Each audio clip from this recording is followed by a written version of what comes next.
rota aqui em direção à região de Lagos, em direção ao Espírito Santo também, para trasear, para fazer drogas. Já tem muitas apreensões aqui de maconha, muitas apreensões de cocaína, muitas apreensões de carro roubado. Isso tem percebido que tem aumentado bastante.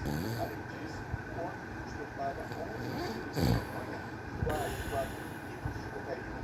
Tudo seria levado para a Rio das Dores na Baixada Litorânea.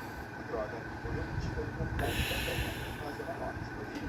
A gente tem que fazer o máximo possível, mesmo que às vezes estão com um efetivo reduzido.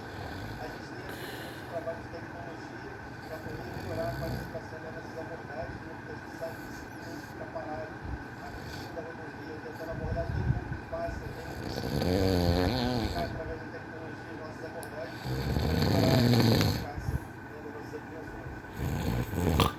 Agora nós temos a tranquilidade da sua família e a sua tranquilidade também com o plano que você pode pagar. Eu quero falar que esse plano de vida aqui é o plano da Santa Casa do Pagador a partir de 85 centavos a mês. Os documentos a partir de R$1,50 por mês. Não tem Santa Casa do Pagador cubra a carência de qualquer um.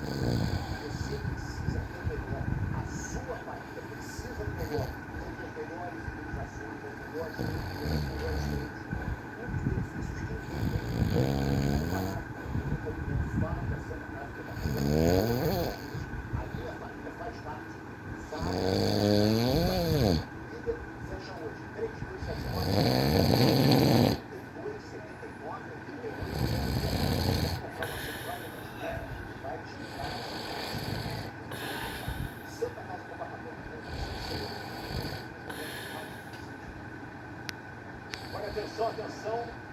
Informação que chega agora, nesse momento. Galera, se puder